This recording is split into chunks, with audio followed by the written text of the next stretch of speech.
আসসালামু আলাইকুম প্রিয় দর্শক বন্ধুরা, আজকের এই ছোট্ট ভিডিওতে আপনাদের সামনে এমন তিনটি সহজ জিকির তুলে ধরছি যে তিনটি জিকির করলে আল্লাহ তাআলা আপনার আমল নামায় প্রচুর নেকি দান করবেন।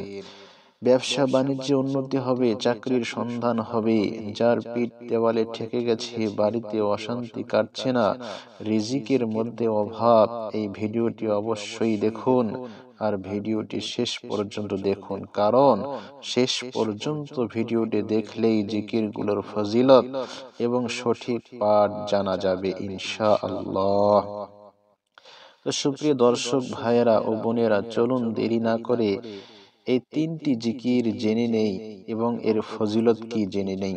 তার আগে আমার চ্যানেল নতুন হয়ে থাকলে চ্যানেলটি অবশ্যই সাবস্ক্রাইব করবেন এবং যাদের সাবস্ক্রাইব করার রয়েছে তাদেরকে অসংখ্য অসংখ্য ধন্যবাদ। তো সুপ্রিয় দর্শক, এরকম ভিডিও পেতে অবশ্যই কমেন্টে জানাবেন, আমরা এরকম ইসলামের ভিডিও আপলোড করি। তো প্রথমত জানছি আমরা সুবহানাল্লাহি ওয়া বিহামদিহি। প্রথম জিকির সুবহানাল্লাহি ওয়া বিহামদিহি, অর্থ হচ্ছে আমি আল্লাহর পবিত্রতা ঘোষণা করছি এবং তার প্রশংসা করছি। ফজিলত, সুবহানাল্লাহি ওয়া বিহামদিহির 5টি ফজিলত আপনাদের সম্মুখে তুলে ধরেছি। 1, গুনাহ মাফ হয়ে যায়। রাসূল করিম সাল্লাল্লাহু আলাইহি ওয়াসাল্লাম বলেছেন, যে ব্যক্তি দিনে 100 বার সুবহানাল্লাহি ওয়া বিহামদিহি বলবে তার গুনাহসমূহ মাফ করে দেওয়া হবে, যদিও সেগুলো সমুদ্রের ফেনার মতো হয়। সুবহানাল্লাহ। তো প্রিয় দর্শক, 2 নম্বর, জান্নাতে বিশেষ পুরস্কার। এই জিকির আল্লাহর কাছে অত্যন্ত প্রিয়, তাই এটি নিয়মিত পড়লে জান্নাতে উচ্চ মর্যাদা প্রাপ্তির সম্ভাবনা বাড়ে। নাম্বার 3, সবচেয়ে প্রিয় বাক্যসমূহের একটি। রাসূল সাল্লাল্লাহু আলাইহি ওয়াসাল্লাম বলেছেন, আল্লাহর কাছে সবচেয়ে প্রিয় বাক্য হলো সুবহানাল্লাহি ওয়া বিহামদিহি। নাম্বার 4, হাসরে নাজাতের আমল। এটি এমন জিকির যা কিয়ামতের দিন মুমিনের আমলনামা ভারী করবে এবং নাজাতের মাধ্যম হবে। নাম্বার 5, দুঃখ কষ্ট দূর করার জিকির। ওলামারা বলেন, নিয়মিত এ জিকির পড়লে হৃদয় শান্ত হয়, দুশ্চিন্তা কমে, আল্লাহর সাহায্য নেমে আসে। তো দ্বিতীয় জিকির হচ্ছে আস্তাগফিরুল্লাহ।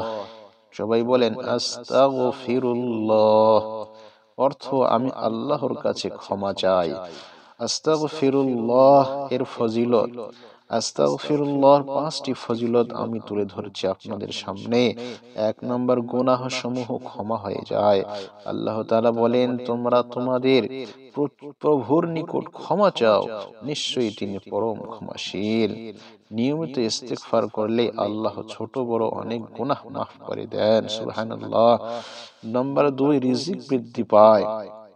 কোরআনে আল্লাহ তাআলা বলেন, তোমরা ক্ষমা প্রার্থনা করো, আল্লাহ তোমাদের উপর বৃষ্টি পাঠাবেন, ধনসম্পদ বাড়িয়ে দিবেন।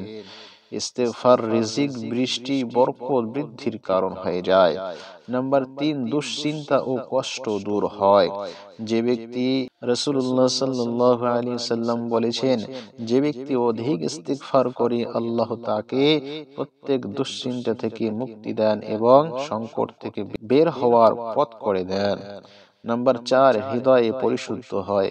ইস্তিগফার মানুষের অন্তরকে নরম করে, গুনাহের কালিমা দূর করে তাকওয়া বাড়ায়। নাম্বার 5, ইস্তিগফার পড়ার ফজিলত। নাম্বার 5, আল্লাহর দয়া ও রহমত লাভ হয়। ইস্তিগফার আল্লাহর বিশেষ রহমত টেনে আনে। এটি বান্দাকে আল্লাহর নিকটবর্তী করে এবং তার দোয়াকে কবুল হওয়ার দিকে নিয়ে যায়। তো 3টি জিকিরের মধ্যে 3 নম্বর জিকির হচ্ছে লা ইলাহা ইল্লাল্লাহ। সবাই পড়েন লা ইলাহা ইল্লাল্লাহ, অর্থ আল্লাহ ছাড়া কোনো সত্য ইলাহা নেই। লা ইলাহা ইল্লাল্লাহর ফজিলত, 5টি মহান ফজিলত আপনাদের সামনে তুলে ধরছি। নাম্বার 1, জাহান্নাম থেকে মুক্তির মাধ্যম। রাসূলুল্লাহ সাল্লাল্লাহু আলাইহি ওয়াসাল্লাম বলেছেন, যে ব্যক্তি আন্তরিকভাবে লা ইলাহা ইল্লাল্লাহ বলবে, আল্লাহ তাকে জাহান্নাম থেকে মুক্তি দেবেন। নাম্বার 2, জান্নাতের দরজা খুলে দেয়। হাদিস শরীফে এসেছে জান্নাতের চাবি হলো লা ইলাহা ইল্লাল্লাহ, অর্থাৎ আপনি লা ইলাহা ইল্লাল্লাহ পাঠ করবেন, জান্নাতের তালা খুলে যাবে। সুবহানাল্লাহ। নাম্বার 3, সকল আমলের শ্রেষ্ঠ জিকির। রাসূলুল্লাহ সাল্লাল্লাহু আলাইহি সাল্লাম বলেছেন সেরা জিকির হলো লা ইলাহা ইল্লাল্লাহ। নাম্বার 4, গুনাহ ক্ষমা করার মাধ্যম। ইখলাস অর্থাৎ শুদ্ধ অন্তর দিয়ে এই কালেমা যদি বলেন, আল্লাহ অনেক গুনাহ ক্ষমা করে দিবেন। সুবহানাল্লাহ। নাম্বার 5, কিয়ামতের দিন নাজাতের ওজনদার আমল। হাদিস শরীফে এসেছে এই কালেমা কিয়ামতের দিনে মিজানে আমলনামার পাল্লায় অত্যন্ত ভারী হবে। সুবহানাল্লাহ। প্রতিটি জিকিরের মধ্যে সবচেয়ে উত্তম জিকির হলো লা ইলাহা ইল্লাল্লাহ।